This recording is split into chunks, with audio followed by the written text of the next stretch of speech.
All right, theoretical probability is the number of correct outcomes over the number of possible outcomes. So if we were rolling a single die and we said we wanted the probability of rolling a 1, there would be one correct outcome. That's the actual rolling of a 1 on the die. And because this is a 6-sided die, then that would mean that the possible outcomes would be 6, 1 through 6. So our probability of rolling a 1 would be 1/6. Why don't we test this? Let me grab a larger die for you guys. All right, so we're going to see how many times it takes for us to get that 1. Nope. 2 tries. That wasn't 1 out of 6 though, Mr. Grabner. How does that work? Well, I think because this is a theory versus the actual experiment. All right, if we're talking about an experiment, we would need more samples to be able to come closer to the 1/6 probability that it's going to happen. So well, why don't we try a few more of them? Try it again. Let's try this one and see how long it takes me to get a 1 this time. There's a 2.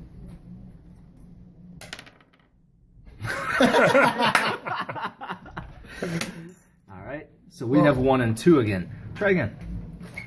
I think Mr. Grabner's full of it here. I think it's just a 1 and 2 shot. Oh, man.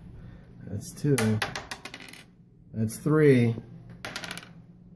4. Oh, man. 5. So that would have been 1 and 6 that time. Now, the more experiments we take, or the more trials we take, the more accurate this will be toward our theory of 1/6. Nice. That's awesome. Can we try another example, Mr. Grabner? Why don't we try rolling 2 die? All right, so if we're looking at taking the 2 dice and adding their totals together, and we're looking at the probability of rolling a 2, 3, 4, or a 5, what we would do is figure out how many correct outcomes there are.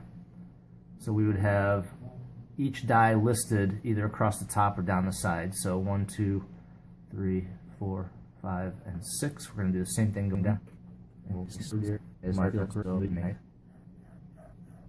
Now if we add the 2 dice together, the total can go in the box. So 1 and 1 is 2, 2 and 1 is 3, 3 and 1 is 4, and 5 is 1, 2, and 8. Yeah. All right, so you'll notice as you go across the rows and even when you go down the columns, it increases by 1 because you're just adding 1 more to it. So now if we're looking at this probability to get either a 2, 3, 4, or a 5, we're really looking at the section up here of our chart that includes all the 5s and then all the way up to the 2, like that. So what we can do, if we go back up to correct outcomes over possible outcomes, the correct outcomes would be 1, 2, 3, 4, 5, 6, 7, 8, 9, and 10. There's 10 correct outcomes, and then over a total of 6 times 6, which is 36 outcomes. Now, anytime I can, I want to make sure I reduce that. So 2 goes into each of these, so 10 divided by 2 is 5. 36 divided by 2 is 18. So the probability of rolling a 2, 3, 4, or a 5 with 2 dice, when we add them together, is going to be 5/18. Should we test it, Mr. Grabner? Do it. I've got 2 dice right here. You want 1? No, I want your cat. Okay. Does it matter if I roll them both at once or at separate times? No, roll them together. Okay. So we add these up. We've got 8. That's 1 trial and no correct answer. 8 again. So we have 1 correct. So let's keep going. Let's do more samples. We got a 7, so that one's wrong. And a 4, another correct one.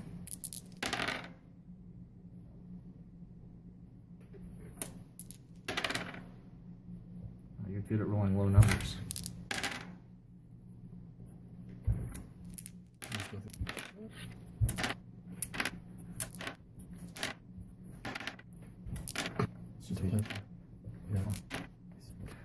All right, so we have 18 trials there.